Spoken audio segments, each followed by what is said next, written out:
What is going on, basketball fans? Today we're doing an NBA mock draft, a full first round mock draft with trades. The NBA draft lottery was last night, so now we pretty much know where everybody is going to be picking. And I'm ready to get started. Just want to say subscribe if you guys are new, hit that like button if you guys enjoy, and let's go. The first pick in the NBA draft, this one is a no-brainer, is already written in stone. The San Antonio Spurs will be selecting Victor Wembanyama with the first overall pick. I mean, he is just a generational talent, maybe the best prospect we have seen since LeBron James, or at least since Zion Williamson. I mean, he is definitely up there. The hype is through the roof, and San Antonio has had 3 first-round picks in franchise history where they have selected David Robinson and Tim Duncan. Well, they are getting a third generational big man on their team, and Victor Wembanyama is almost guaranteed to be a superstar player in the NBA. This one is no doubt easy pick right here for the Spurs. With the second pick in the NBA draft, we do have the Charlotte Hornets, and this is pretty much between 2 players. It's between Brandon Miller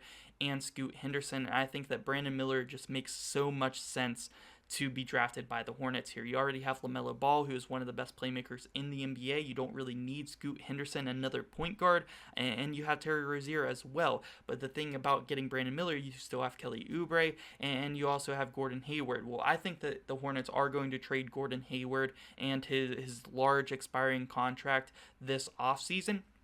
And Brandon Miller is a guy who could be the number 1 overall pick in a lot of drafts. And I think that you're getting a stud forward that is an amazing scorer from Alabama here if you are the Hornets. I think that this is a no-doubter pick right here. So this actually kind of puts the Trailblazers in a situation where they have to make a decision. So now with the number 3 pick, which what is held by the Blazers at this point in time, they have to decide, do they want to trade Damian Lillard and restart with Scoot Henderson here, or do they want to trade this pick away and kind of get pieces to build around Damian Lillard? And that's kind of the route I went with. I don't really think that the Blazers are going to move on from Damian Lillard. I think that they are going to trade this pick, which is going to be the pick that selects Scoot Henderson, so it has a ton of value for some help for Dame and to make this Blazers team a contender. And this is the trade scenario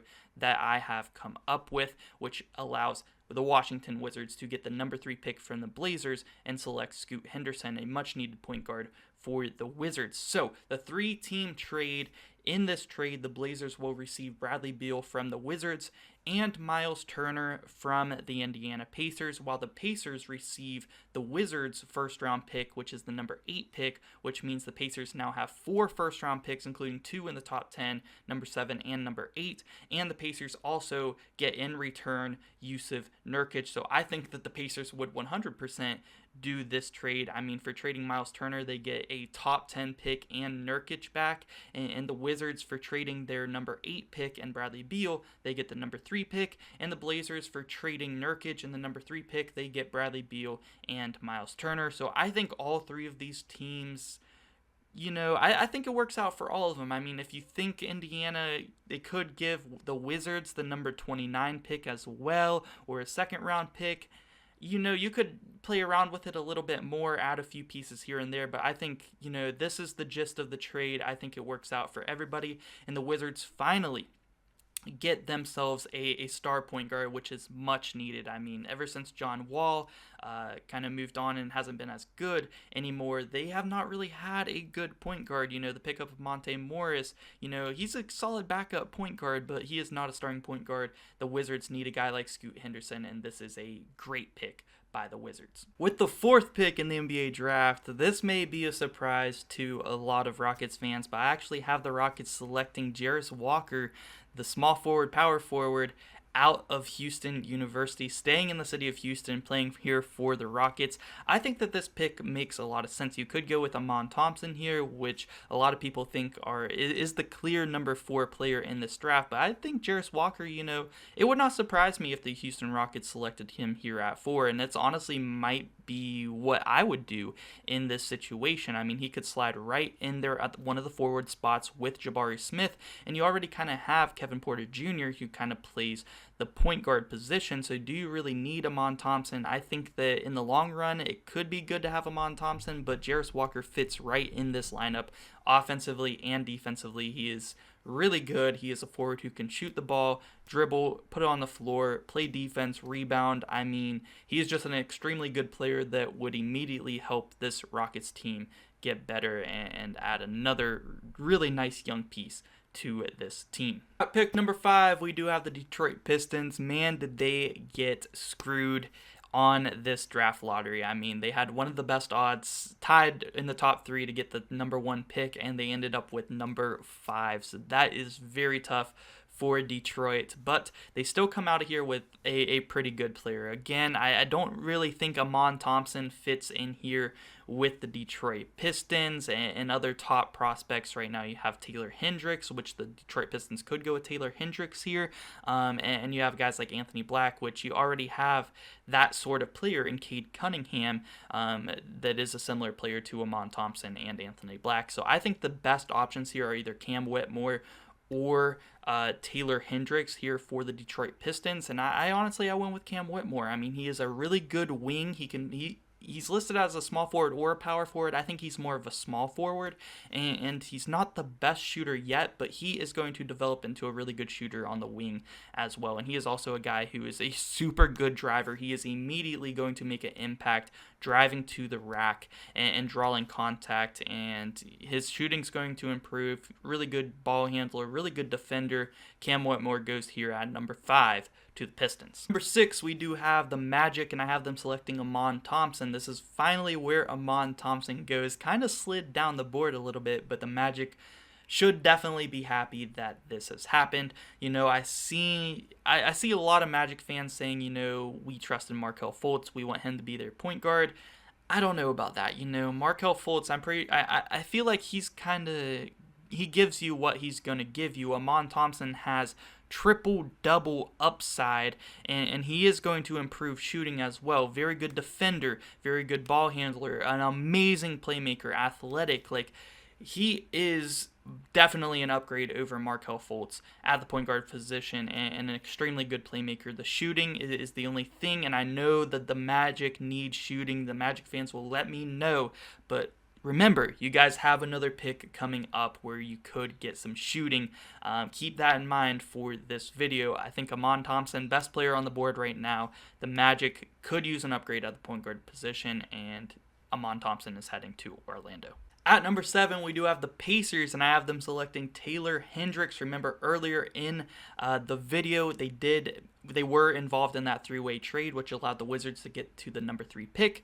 They have traded Miles Turner. They need a big man, and this is a really good big man out of Central Florida in Taylor Hendricks. I think that this is an excellent pick. They also got Yusuf Nurkic out of that trade as well, so they are going to be able to have a guy who is a veteran who is going to be able to help Taylor Hendricks as well. So that is a really good front court there for Indiana, and they select Taylor Hendricks with this pick. And Indiana, they also have the number 8 pick from the Wizards, which they are now going to use to select Grady Dick. Now, I see a lot of people having Grady Dick slide outside the top 10, going around 10 to 13, anywhere in that range. So this may be a reach for Grady Dick here, but I really don't think so. I think that he has like Tyler Hero upside. Like, he is a 6'8" small forward who can shoot the lights out, also drive to the rack. All that is going to develop, but he is an extremely good shooter. You pair him up right there with Tyrese Halliburton, now Taylor Hendricks, Buddy Hield. You have a squad on this Pacers team, and Grady Dick provides some more shooting to already a lot of really good shooters on this Pacers team. I love this selection here. Go get your guy. Don't worry about reaching for Grady Dick. He is going to be a stud in the NBA.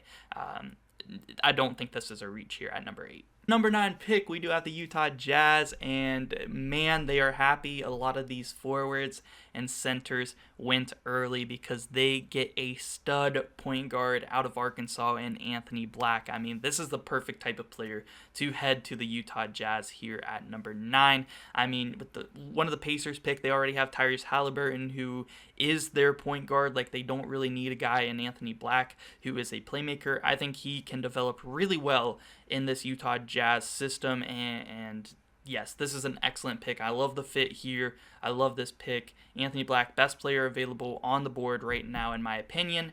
Utah drafts him, no doubt. So with the number 10 pick, we have our second trade of the video, and the Mavericks not happy. A lot of these bigs went off the board early in Jarris Walker, Cam Whitmore, who, well, he's a small forward, not necessarily a big, but also Taylor Hendricks. I think the only way the Mavericks keep this pick is if Taylor Hendricks is somehow still on the board at number 10. But I think that this trade makes a lot of sense for both teams. I actually have the Timberwolves trading inside. They don't even have a first-round pick. They're trading inside the lottery here at number 10 and trading Rudy Gobert to the Mavericks. I think that this makes sense for both teams. The Mavericks really need a big, and in Rudy Gobert, you're getting a guy who's going to average 12 rebounds a game, be a good rim protector for you on this team, and that is really what the Mavericks need. I think it's good value here for the Mavericks to get Rudy Gobert, and Minnesota, like, I don't even know why they trade for Rudy Gobert in the first place.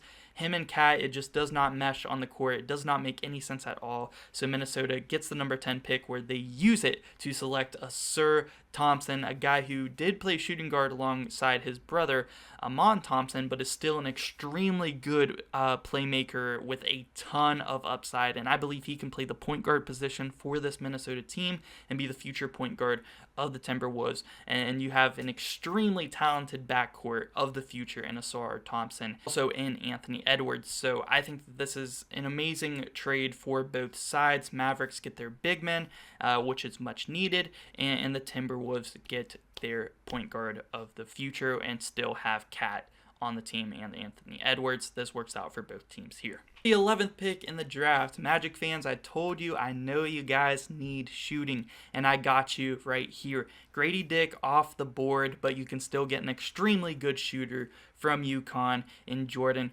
Hawkins. I mean, this guy, I'm not going to say he's Steph Curry or anything like that, but I will say his off-ball movements around the court are Steph Curry-esque, to where he is going to be able to move around a ton of off-ball screens. He has a ton of stamina. He is super good, and he is going to be able to catch off the shoot off of the after moving around, making the defender chase him around.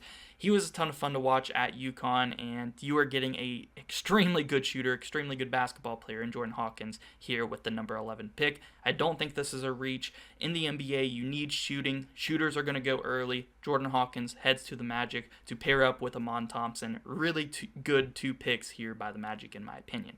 At pick number 12, we do have the OKC Thunder, and I have them selecting Leonard Miller out of the G League. I think that this is a really good fit here. He is a 6'10" forward who averages like 17 and 10 in the G League. I think that he can slide right into that power forward position for this Thunder team, and with Chet Holmgren coming back at the 5 spot, and Chet Holmgren can stretch the floor as a 5, I think this is an excellent fit here for the Thunder, and yeah, honestly, probably one of my favorite fits. And with OKC having great coaching and great development in their system, I really like a player like Leonard Miller heading to OKC. I think it is just a great fit. Number 13, 2 more picks in the lottery, and we do have the Toronto Raptors, and I have them selecting CASON Wallace out of Kentucky. Another really good point guard prospect out of Kentucky. Really good out of high school as well. I think that he is going to be a stud in the NBA. He did not have the best stats in college, but I think that he's going to be a beast here for the Raptors, and honestly, this is a best player available type of situation here for the Raptors, and I really like CASON Wallace here. Get you another guard that can handle the ball, play make, along there with Fred VanVleet. Really like this fit, CASON Wallace heading up to Toronto. 14th pick, last pick of the lottery, we do have the New Orleans Pelicans, and I have them selecting Jalen Hood-SCHIFINO. Now, it was really, I think they need another guard, and it was kind of between Jalen Hood-SCHIFINO or Keonte George out of Baylor, and I don't really think this is too much of a reach here. I think that they get a really good point guard prospect here out of Indiana, a guy who is a shot creator and can also play make as well, so I kind of like that fit here. There are some other really good forwards with a lot of upside on the board still, but you have Brandon Ingram, you have Zion Williamson. You don't really need more forwards on this team. I think you need a really good point guard on this team. I think Jalen Hood-SCHIFINO fits that role really well, and that's who I have the Pelicans selecting here at 14. With the 15th pick in the draft, we do have South Carolina, and I have them selecting G.G. Jackson, the forward out of South Carolina. Now, G.G. Jackson has a ton of upside. He was the #1 overall recruit in his class until he reclassified a year ahead, so he's still super young, and he's kind of a year ahead of everybody else at the freshman level. So I think that G.G. Jackson, he is that Brandon Miller type of player, you know, that Jabari Smith type of player. Like, he is a tall forward who can score the ball, and he gives you a different type of play than other forwards you have on this Hawks team, and I think this is another super good fit here. The Hawks get G.G. Jackson, a super good scoring forward. We have the Utah Jazz again here at number 16, and they went with Anthony Black earlier, a guy who needs to improve his shooting, but is an excellent playmaker, could be the point guard of the future for this Jazz team. Well, with their next pick, they go and get them some shooting, and a shooting guard out of Michigan in Kobe Bufkin, a really good three-point shooter, a really good scorer. I like this pick a lot. Utah having a really good draft here so far. At number 17, we have the Los Angeles Lakers, and you know, I kind of went with best player available here for the Lakers, and that is Keonte George. I mean, I'm honestly surprised he slid out of the lottery for me, but that is just what kind of happened with what I think is the best fits for a lot of these teams, and the Lakers get them a guy who is a future really good shot creator at the guard position, can improve his playmaking over time and develop into a combo guard who's a really good dribbler, really good shot creator. That is his biggest plus. I really like Keonte George. He can be a really good shooter as well, especially off the dribble. He is heading to the Lakers. At number 18, we have the Miami Heat, and I have them selecting Rayan Rupert. Now, Rupert is another tall player who can shoot the ball from France. Super good prospect, and I think that he fits in to the Miami Heat team really well. And the way that Miami really develops their players, I think Rayan Rupert is the perfect project player to head over to Miami and become a stud in a few years. At number 19, we do have the Golden State Warriors, and I have them selecting DARIQ Whitehead out of Duke University. Now, I think that DARIQ Whitehead, he is going to go ahead of what he is projected to go to, just because he did not play much at Duke this last year. He was a top 5 recruit in his class this past year as a freshman at Duke, and he had some injury problems early on, but he has shown that he is an excellent shooter at Duke. I think one of the more underrated shooters in this draft, and Golden State getting themselves another super good shooter to play off the ball there at Golden State. Super good pick here by the Warriors. At number 20, we have the Houston Rockets. Earlier, they selected Jarace Walker, and they are getting themselves a center now at the number 20 pick in Dereck Lively, another player out of Duke.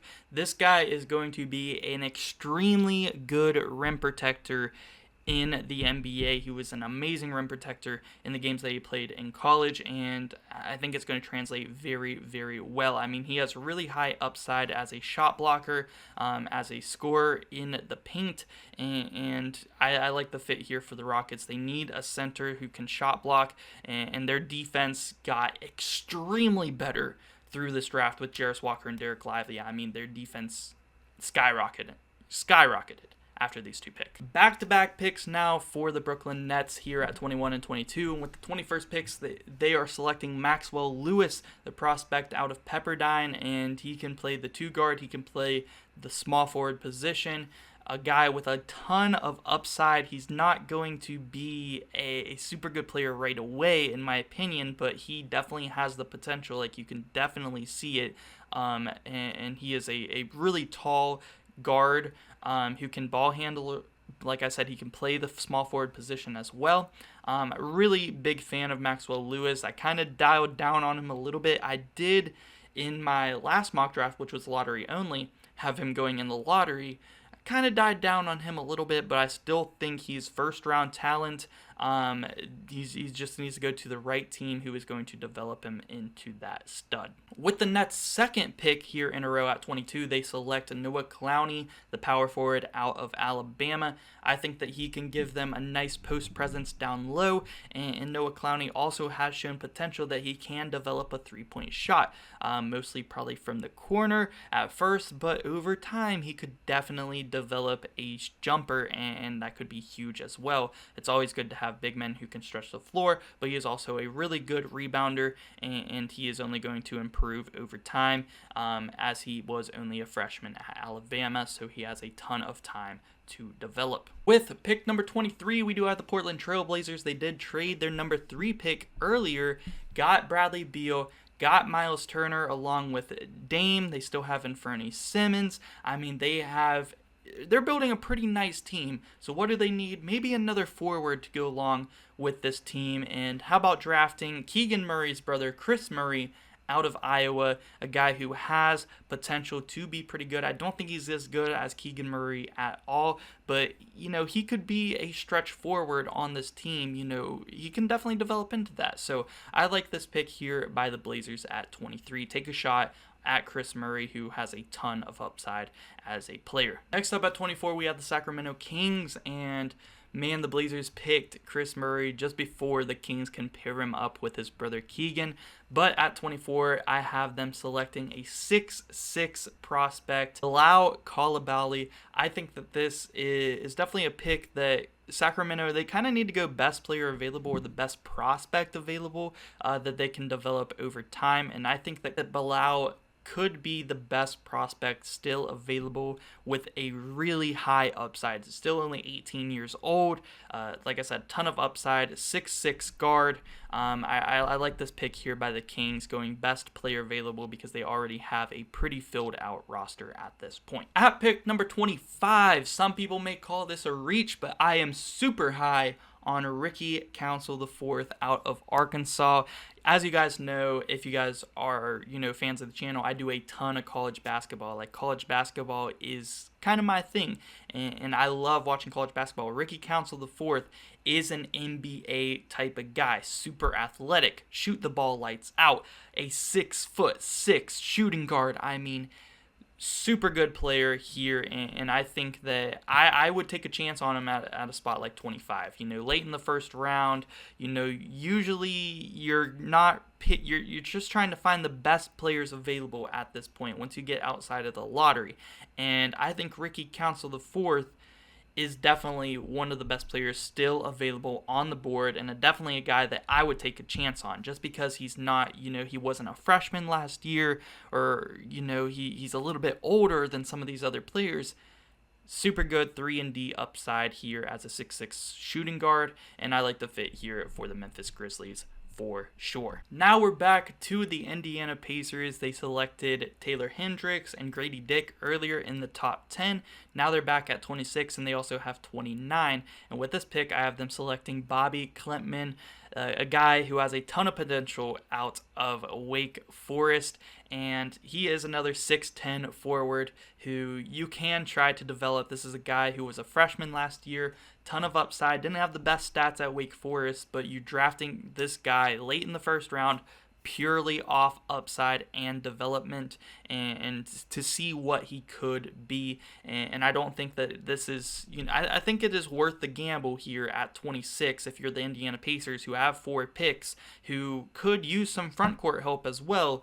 I think it's worth the risk here for the Pacers, and I have them selecting him here at 26. At number 27, we do have the Charlotte Hornets back up. They got their stud small forward of the future in Brandon Miller at number 2. They're back up at 27 now, and I have them selecting a beast. One of my favorite players to watch last year in college basketball, TRAYCE Jackson-Davis out of Indiana. Super good post scorer. Now, will that translate too much to the NBA?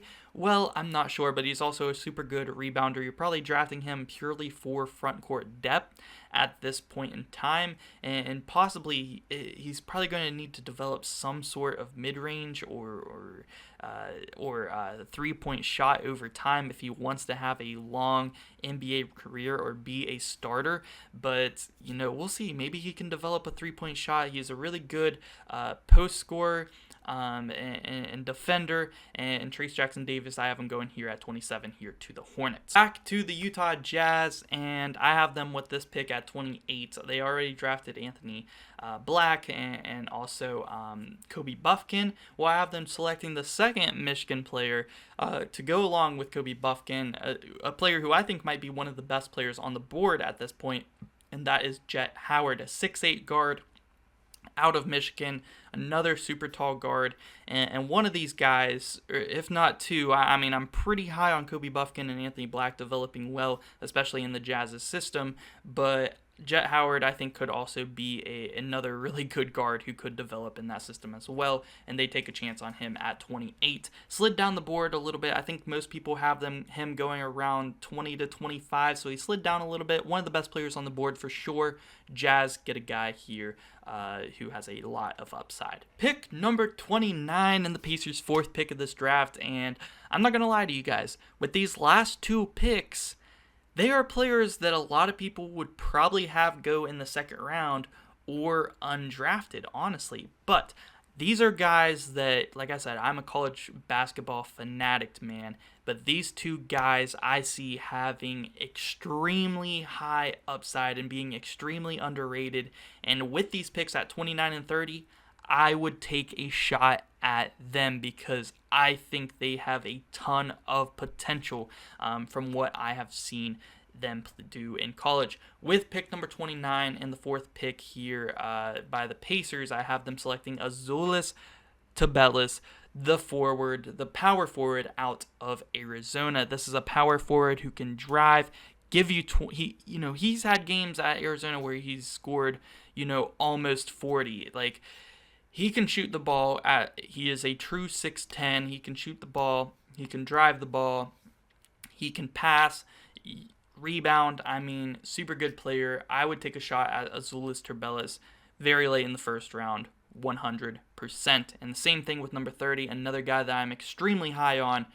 That is the guard out of Penn State, Jalen Pickett. I mean, he had a couple triple-doubles in college. That is extremely hard to do. He has triple-double upside at the NBA level. Super good playmaker. Obviously, he's had triple-doubles. He averaged a lot of assists. He averaged like 18, 7, and 7 at Penn State this past year. He is a little bit older, but I would definitely take a chance on Jalen Pickett if I was the Clippers here and he was available at the number 30 spot. Again, AZOULAS TUBELIS and Jalen Pickett, both guys that are not projected to go in the 1st round, but guys that I think deserve to go in the 1st round because they have so much upside as NBA players. And, at 29-30, why not take a shot at one of these guys? They're so good, man. They were so good in college. Take a shot at one of these guys. I don't think they would be disappointed. But that is going to do it